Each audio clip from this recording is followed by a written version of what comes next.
So hello fellow Earthlings, this is Earthling 6455463728, and I wanted to talk about Joe Rogan for a bit.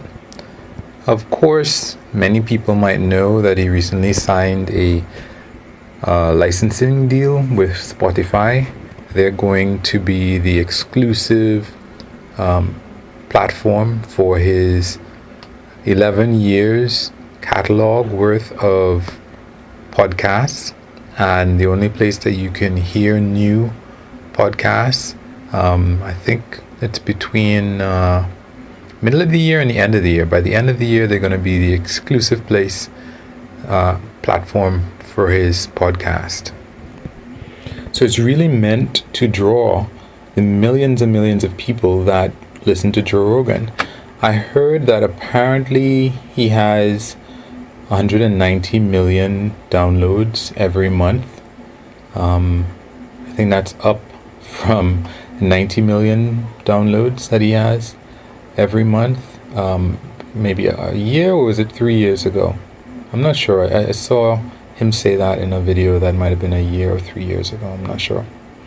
Anyway, one of the reasons why I like Joe Rogan's podcast is because during the podcast where he's talking to some an expert, usually some PhD guy, I found that I have learned so much that has changed my life. I'm really talking about just two people. The one person was a sleep researcher, and Joe Rogan's platform is great for listening to that type of stuff, where the person can just talk and talk and talk and talk. Of course, the guy already had a book, but at the same time, if you're a PhD, someone who holds a PhD and you're on Joe Rogan, you're probably there to deliver a lot of information. And I probably would have never heard about his book, or seen his TED Talk or any of that stuff, except for this fact that he's on Joe Rogan. And then there's this guy who was I think he's a virus expert, and he also was on Red Table Talk as well, but of course he had a lot more time to talk on Joe Rogan.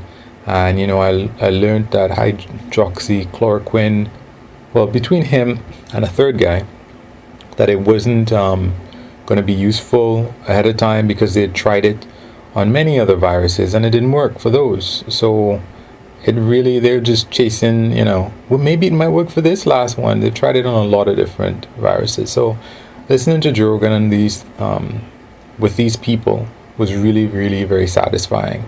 I'm not too much into MMA, so I can skip all of those episodes. I'm not really too much into listening to him talk to other comedians because it mainly ends up with him talking a lot. And it's nice to learn about Joe Rogan's life and stuff. But yeah, I don't really need to do that. So I'm really there for long form education, really. And I realize that that's kind of few and far between most of the time. Anyway, this is a long introduction for what I wanted to say. And my point is, for this whole thing, is that one of Joe Rogan's consistent talking points was the freedom that his podcast gave him, in that it was just him and Jamie, and he could talk about whatever he wanted. He could curse. He had nobody to answer to. There was no higher up. There's nobody who's going to fire him. There's nobody except YouTube to take down the stuff. And he is not the type of person to, as he says, he's a liberal, maybe a right-leaning liberal because of his love of guns and stuff. And I'm getting a little bit off the point. My point is that when he made this deal with Spotify, I think it has reduced his freedom to an extent. I mean, no, not to an extent, because he's exclusively on Spotify for who knows how long. And what happens if one day Spotify is like, hey, we don't know that we really want you here.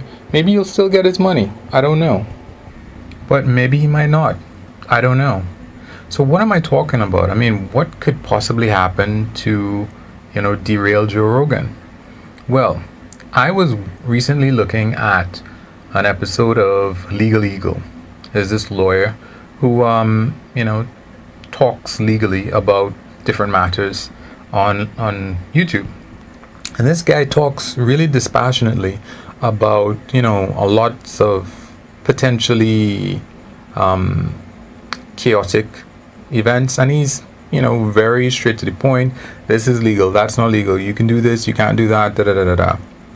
This dude was breaking down in tears over Trump sicking federal law enforcement people on the federal land of the church in order to have his photo up holding up the Bible.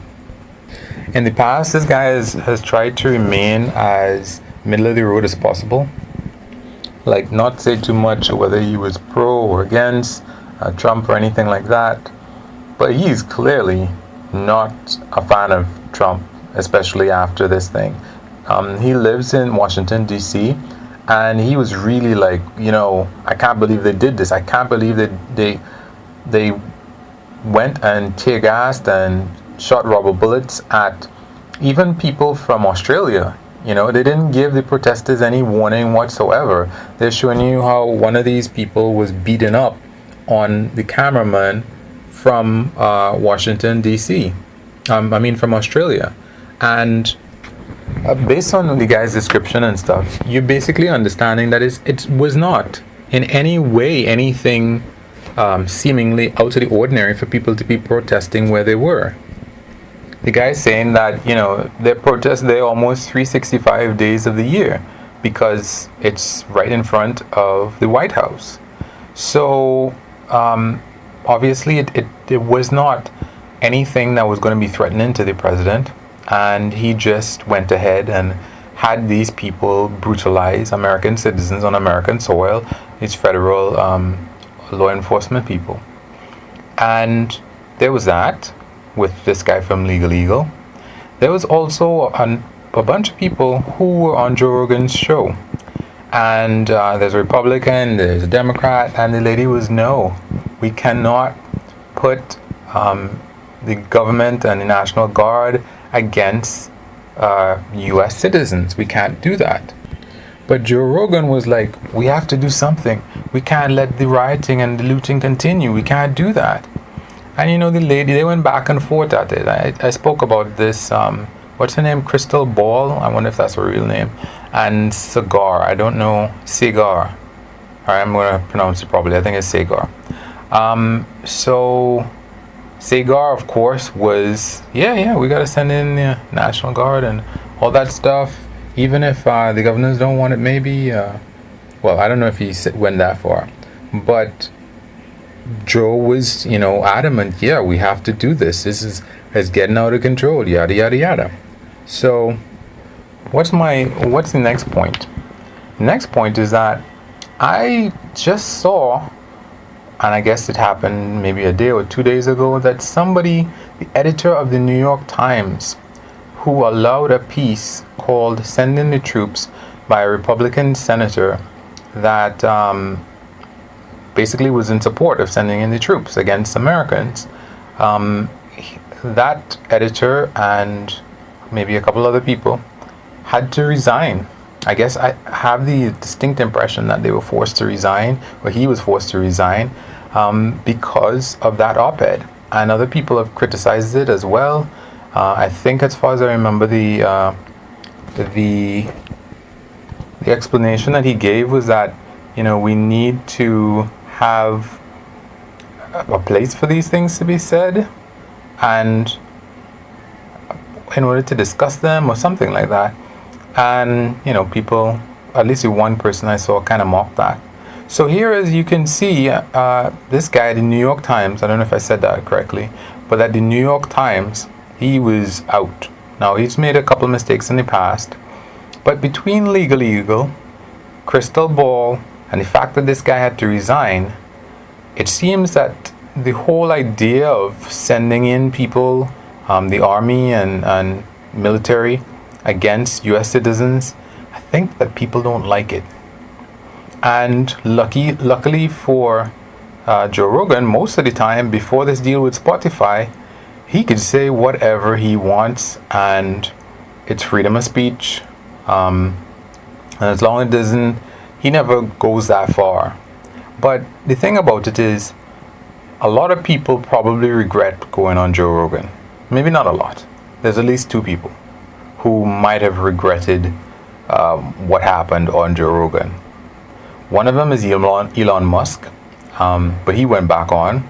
I guess cars aren't selling that well with the pandemic, and he needed to stir up something and have people pay attention again to him. Because I don't think Tesla advertises. I think that he uses his flair and Twitter and a lot of other means to get advertising, free advertising for Tesla.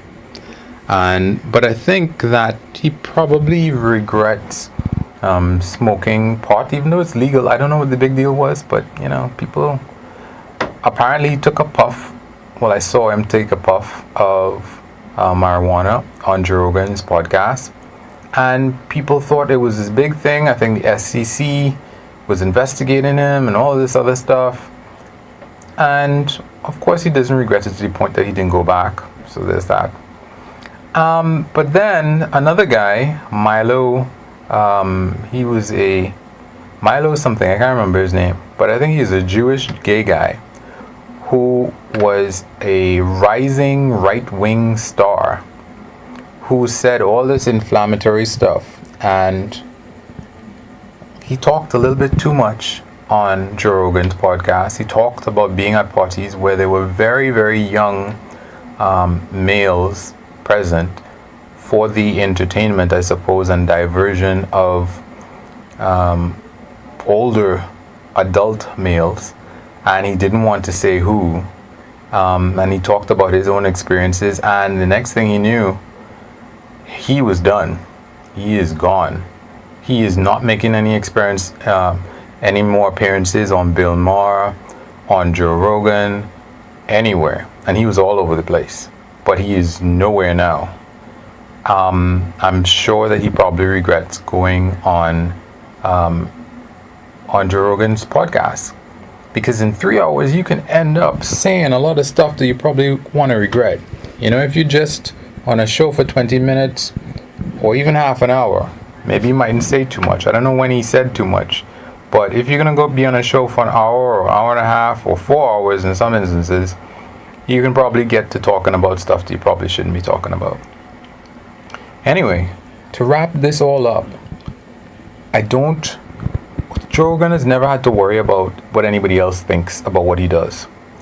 When you're exclusively on one platform, you might have to worry about what other people think about what you do, because now they're paying you and you're only on that one platform. I think he was on Apple before, wherever he went. I think there's Apple Podcasts, on YouTube, and wherever else that you could get Joe Rogan. But yet, when you're on one place, I guess the worst that could happen is the whole thing could just fall apart. But I'm sure that's probably not what he wants. But I think that it's possible. And it depends on what he might end up saying. I mean, he's talked for 11 years about this kind of stuff, about whatever he wanted, and nothing has ever happened before. But I don't know. We'll see how this thing goes, because now he has stuff to worry about. There's a lot of money potentially at stake, and I don't know what the rules or what kind of contract he signed with them. What the repercussions of them not liking a episode of his podcast, what happens then? Anyway, guys, you can wish me luck. You can like or unlike. You can comment, subscribe, and or share. And of course, not the best option, but you can do nothing. Peace.